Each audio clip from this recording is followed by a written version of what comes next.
Dans ce tutoriel, vous verrez comment créer une salle Meet sans passer par Classroom en fonction de vos besoins. D'abord, rendez-vous dans l'application Google Meet en passant par la gaufre d'application de Google ou via l'URL meet.google.com. Appuyez ensuite sur le bouton « Rejoindre » ou « Démarrer une réunion ». Deux choix s'offrent alors à vous. Démarrer ou rejoindre une réunion avec un alias ou en laissant le champ vide. Voyons la différence entre les deux options. Commençons par la création d'une salle avec un alias. Dans ce cas, la salle Meet sera temporaire, c'est-à-dire qu'elle n'existera plus une fois la réunion terminée. Cette salle est temporaire, mais rien ne vous empêche de conserver cet alias et de l'utiliser chaque fois que vous retournez dans Google Meet. On dit que la salle est temporaire puisque Google Meet génère un code URL unique qui disparaîtra. Allons maintenant dans le compte Google d'un élève pour voir comment il accédera à la salle Meet. Dans son compte du centre de service scolaire, l'élève n'a pas les droits de démarrer une réunion. Voilà pourquoi, dans son écran, il verra seulement utiliser un code de réunion.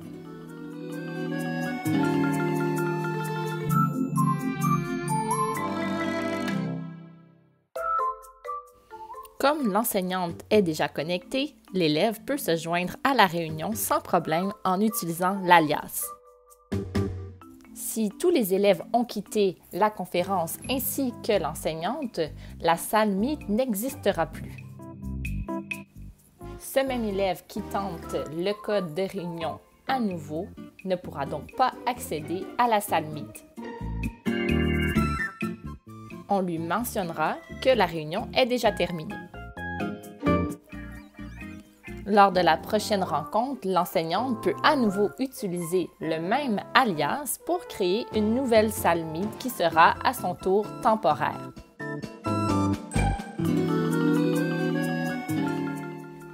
Si son enseignante est connectée et qu'elle a démarré cette réunion, l'élève pourra utiliser l'alias qu'il avait reçu et il fonctionnera à nouveau.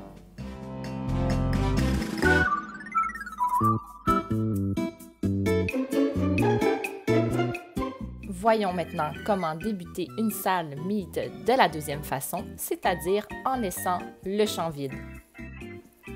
Lorsqu'on laisse le champ vide à la création, la salle Google Meet qui est créée génère un lien URL qui est permanent.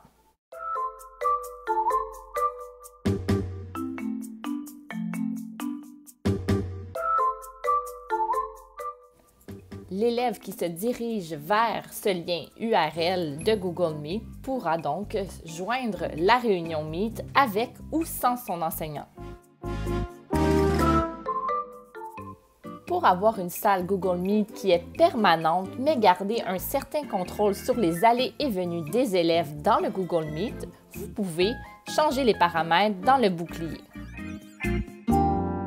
Vous devez donc fermer l'accès rapide. Comme la salle est permanente, ces paramètres seront enregistrés pour les prochaines fois.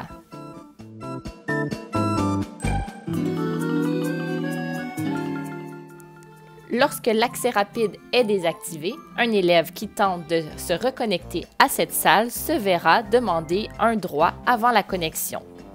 L'élève ne pourra donc pas se joindre à l'appel à moins que vous soyez dans la salle Meet pour autoriser son accès.